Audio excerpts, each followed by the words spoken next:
Republicans have started the dog and pony show hearings, and the first one, where they wanted to dress down and grill Twitter executives about anti-conservative bias, has backfired so spectacularly, Republicans utterly humiliating themselves, that hopefully they are talking behind closed doors and saying, we got to stop doing this stuff to ourselves because this did not go well.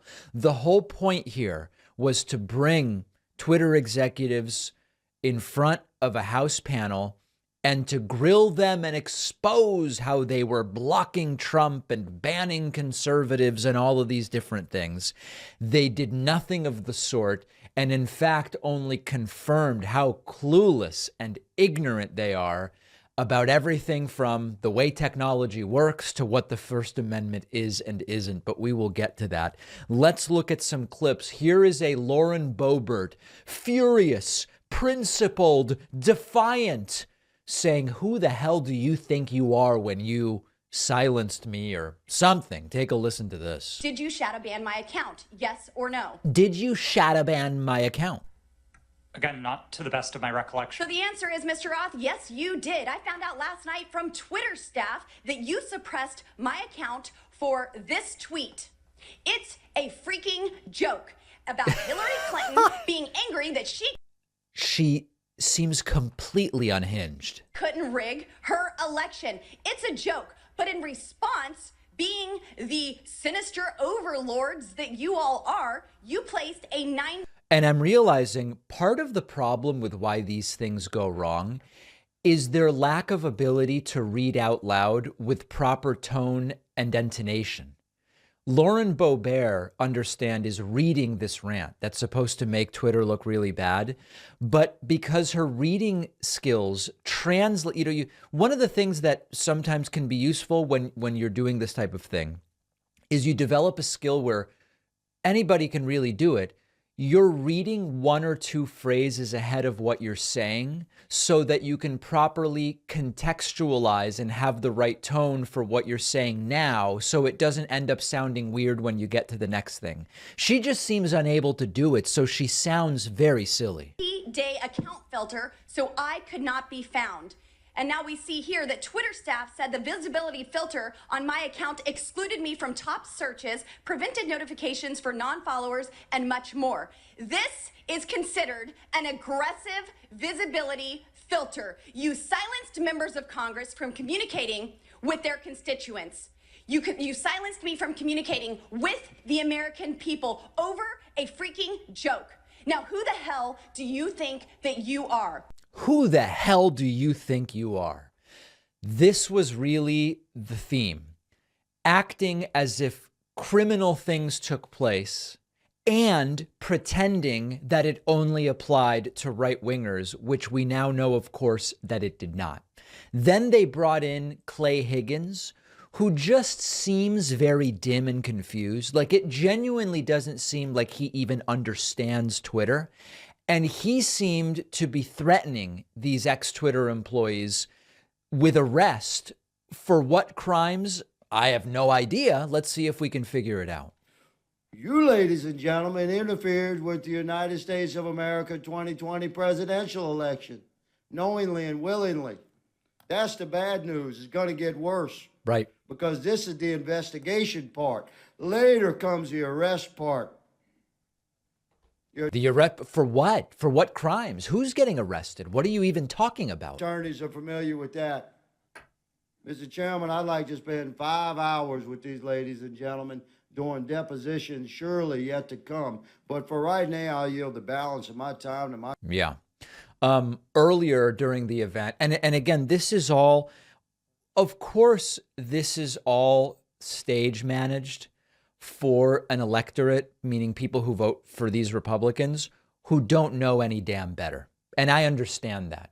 But to anybody with an ability to evaluate what actually took place here, this is a complete and total joke. Here's the very same Clay Higgins submitting random items he found on the internet for inclusion in the congressional record. Also submit for the record a timeline of events with cited sources outlining strong evidence of the Biden family organized criminal actions, which certainly indicate that we've crossed the threshold of reasonable suspicion. We've crossed the Rubicon based on this thing I found on Gateway Pundit. I'd like this timeline submitted for the record. Excuse me, Mr. Chairman, where is that from, that timeline? Timeline in my hand, boss. I'll get it to you shortly. What did he say? Where is it from? I mean, I've got to hear that again. From that timeline? Timeline in my hand, boss. Boss up? What is he talking about? I'll get it to you shortly. Okay, so let's include random items from the internet. Then it went to Representative Sessions, who took this as an opportunity to bless Elon Musk. You knew that was coming. Thank you very much. So I will say it. God bless Elon Musk. Yeah. Because I think I feel that way. It was Elon Musk that revealed data that uncovered a disturbing cabal. Right. There was a cabal. It was uncovered. A cabal in which both the Trump administration and the Biden campaign had the email addresses of people at Twitter, and they could email them and say, hey, we'd like this removed. Now, we are going to get to what Trump wanted removed from Twitter. And again, this is part of the total backfire of this, but let me not get ahead of myself. We then go to Congressman James Comer. Congressman James Comer has been a major promulgator of conspiracy theories about the balloon, as we have spoken about. Here, he tries to convince a lawyer to waive attorney-client privilege for no reason other than he wants to. As I think we've notified the committee, and we've had these conversations with Twitter as well to try to resolve this issue prior to coming up here today, I don't have anything in writing that clears me in my ethical responsibilities to my former client with respect to answering questions that I think fall squarely within the attorney-client privilege. So unfortunately, I don't think I can go beyond what I've said there already, sir. Yeah. Unfortunately, Mr. Baker, your assertion that the attorney-client privilege, it's overruled as to this particular question and answer. So will you please answer the question by Mr. We're overruling attorney-client privilege, just right here. I'm just doing it with my gavel. Jordan? Point of order, Mr. Chairman. State your point. As I understand it, because we just went through this in the January 6th committee where multiple witnesses asserted attorney-client privilege, including people who weren't covered by it at all. Ultimately, that's the funny thing. Remember the degree to which attorney-client privilege was cited by Trump administration people when there were like no lawyers even in the room? And now all of a sudden, an actual lawyer in a completely legitimate use of attorney-client privilege. No. Just talk about it anyway. Tell us anyway. Court to decide. So I don't think there's anything we can do within the committee at this point, unless I'm missing something. No, Jamie Raskin is missing nothing whatsoever. This was humiliating. A really interesting moment, Congresswoman Alexandria Ocasio-Cortez, she took some of the time she had to detail how this account Libs of TikTok actually incited harassment against real-world healthcare workers at Boston Children's Hospital, but was still allowed to remain on Twitter. Again, sort of disproof by counterexample, a compelling moment. Take a look at this. Ms. Navaroli, are you familiar with the account Libs of TikTok? I have heard of it from the news, yes. Mr. Roth, are you familiar with this account? Yes, ma'am, I am. Are you aware from August 11th to August 16th, that account posted false information about Boston Children's Hospital, claiming that they were providing hysterectomies to children? Yes, I am aware of that and other claims from the account. And are you aware that this lie was then circulated by other prominent far-right influencers? Yes. And are you aware that all these claims, which I have reiterated were false, culminated in a real-life harassment and ultimately a bomb threat to the Boston Children's Hospital? Yes, I am aware. And this account is still on that platform today, isn't it? Regrettably, yes, it is. Despite inspiring a bomb threat due to the right-wing incitement of violence against trans Americans in this country, because they cannot let go of this obsession with fixating violence and inciting violence against trans and LGBT people, in addition to immigrants, in addition to women of color. This is a party that cannot pick on anyone their own size. Yeah. So this really just a terrible idea for Republicans, and the idea that this was a concerted effort to silence the right has been so widely debunked. The flopped Twitter files themselves debunking that notion. We have video here of Congressman Pat Fallon citing a completely dubious poll saying if the Hunter Biden stuff had been left on Twitter, Trump would have actually won. So there. And the Media Research Center polled Democratic voters in 2020 swing states and found that 17% would have changed their vote if they had known the contents and evidence of the New York Post story. President Trump lost key states, Georgia, Pennsylvania, Arizona, and Wisconsin, by collectively just over 100,000 votes. Yeah. And if this is accurate, this poll, 3.2 million votes could have swung. And he only needed a teeny fraction of those 3.2 million. Yeah. It's Twitter's fault because they censored Hunter Biden's genitalia that Trump did not ultimately win. Now, remember, it is against Twitter's terms of service, and it is a crime in almost all 50 states to publish explicit images of an individual without that individual's consent. And that is why that content was removed.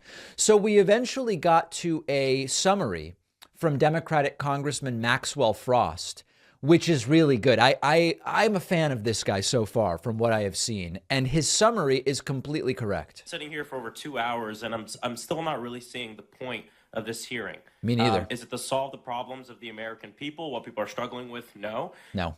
We get it. My Republican colleagues wish that the Hunter Biden story would have helped them win the 2020 election, and that didn't happen. And so they're angry about it, and that's the point of this hearing. Yeah. You know, it was actually the foundation of the chairman's opening statement. It's why he brought up that poll on the 2020 election. That's what this is all about. Yes. It is about that and about continuing to turn Americans against big tech platforms, not for reasons that should make us concerned about the platforms, but for imaginary reasons, like this decidedly anti-conservative bias that they claim exists. This is what you can expect for the next 2 years. Republicans who are essentially the school bully while complaining they are the victims of bullying. That's fundamentally what you have here. And we are going to have pointless hearing after senseless investigation for the next 2 years. Hopefully those hearings will blow up in their faces as much as this one did, where they make a claim and they swear it's true and then it's proven that they're wrong. But we're still going to have a hearing because we still say it's true. And of course it's not. It doesn't matter to many of their supporters that these hearings blow up in their faces because their supporters don't live in reality and they don't care. Now, there's a couple things from this hearing that I did not include in this summary because I think they're worthy of their own discussion. And let's get to one of those things right now. Did you know that every year 30 million trees are cut down to meet the demand of toilet paper in the United States alone? Here's something really simple you can do to fight climate change a little bit in your home. Our sponsor, Real Paper, makes toilet paper 100% from bamboo stalks, which keep growing forever. No trees are cut down. It's shipped right to your door in plastic-free packaging. It's fluffy.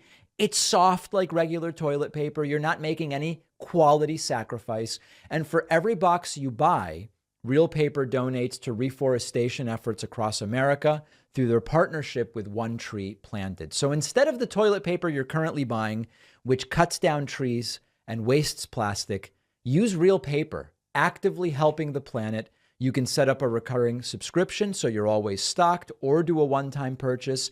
The average American uses 50 pounds of toilet paper or more every year. Make the easy switch to Real Paper. You'll get 30% off your first order plus free shipping. Go to realpaper.com/Pacman and use the code Pacman. The link is down below.